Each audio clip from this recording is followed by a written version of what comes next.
এটা ঠিক মাছ পাতুরি নয়, আবার মাছ চচ্চড়িও নয়, কিন্তু অনেকটা স্বাদে রূপে গন্ধে বর্ণে ওই রকমই। দেখে নিন আজকের দুর্দান্ত একটা মাছের রেসিপি। নমস্কার, কুইজিনিয়া চ্যানেলের পক্ষ থেকে সকলকে জানাই সাদর আমন্ত্রণ। আমাদের সবার চ্যানেল কুইজিনিয়াকে সাবস্ক্রাইব করে পাশে থাকা বেল বাটন আর অল আইকন প্রেস করে রাখলেই সব নতুন ভিডিও নোটিফিকেশন আপলোড হওয়া মাত্র পৌঁছে যাবে আপনাদের কাছে। আজকে আমি নিয়ে এসেছি দুর্দান্ত একটা মাছের রেসিপি। এটা আমি পমফ্রেট মাছ দিয়ে করেছি। আপনারা পমফ্রেট ছাড়া যে কোনো মাছ, ধরুন তেলাপিয়া বা ভেটকি বা কাতলা মাছ, চিংড়ি মাছ সমস্ত দিয়েই করতে পারেন। আসুন দেখে নেওয়া যাক দুর্দান্ত এই পদ্ধতিটি। নিয়েছি পমফ্রেট মাছ, দুটো মাঝারি সাইজের পমফ্রেট মাছ গোটা করেই কিন্তু আমরা নিয়েছি। এরপর এতে দিয়ে দেওয়া হলো নুন এবং হলুদ গুঁড়ো। নুন আর হলুদ দিয়ে মাছটাকে ভালো করে মাছটা ভালো করে দুপিট মেখে রাখলো। আর মাছটা মাখা হয়ে গেলে 10 মিনিটের জন্য এটাকে ঠিক এরকমভাবে রেখে দেবো, যাতে মাছটার মধ্যে একটু নুন হলুদটা ঠিক করে ঢোকে ম্যারিনেশন করার জন্য। কড়াইতে নিয়ে নিয়েছি সর্ষের তেল। সর্ষের তেলটা একটু বেশি পরিমাণে এই রান্নাতে ব্যবহার করবেন। তারপর এর মধ্যে মাছগুলো দিয়ে দেওয়া হলো। মাছগুলো দিয়ে এবার মাছগুলোকে কিন্তু এপিট ওপিট করে ভাজা হবে। মোটামুটি মিনিট 3 থেকে 4 সময় নিয়ে ভেজে এবার উল্টো পিঠটাকে আমরা দিয়ে দিচ্ছি।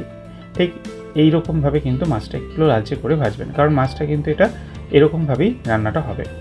এবার দুটো মাঝারি সাইজের আলু একদম ছোট্ট ছোট্ট করে মিহি করে কুচিয়ে এর মধ্যে দিয়ে দিন, আলু ভাজার মতো একদম সরু সরু।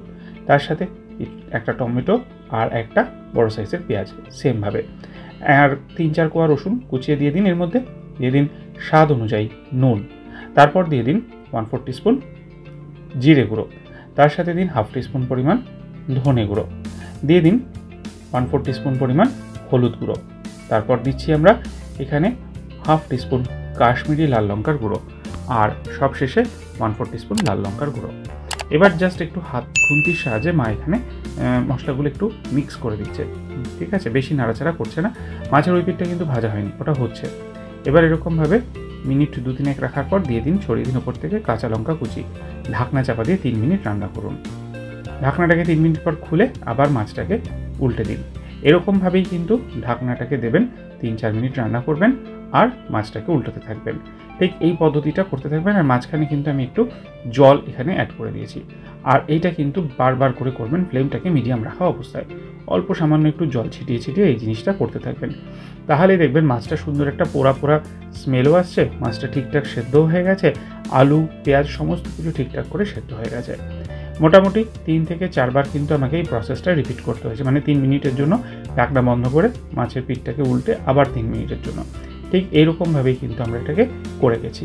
এবং যেহেতু আলুগুলোকে খুব মিহি করে কুচানো হয়েছে, এতেই কিন্তু এটা খুব ভালো মতো আমাদের কুক হয়ে গেছে। দেখুন এটা কিন্তু এখন একদম রেডি। বেশ একটা পোড়া পোড়া এফেক্ট হয়েছে। নামাবার আগে কাঁচা সর্ষের তেল ওপর দিয়ে ছড়িয়ে গ্যাসের ফ্লেমটা অফ করে নামিয়ে দিন।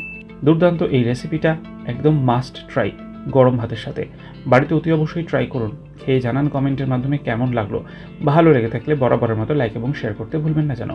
যারা এখনও চ্যানেল কুইজিনিয়াকে সাবস্ক্রাইব করেনি, অনুরোধ করবো চ্যানেলটাকে সাবস্ক্রাইব করে এই পরিবারের সদস্য হয়ে যাওয়ার জন্য।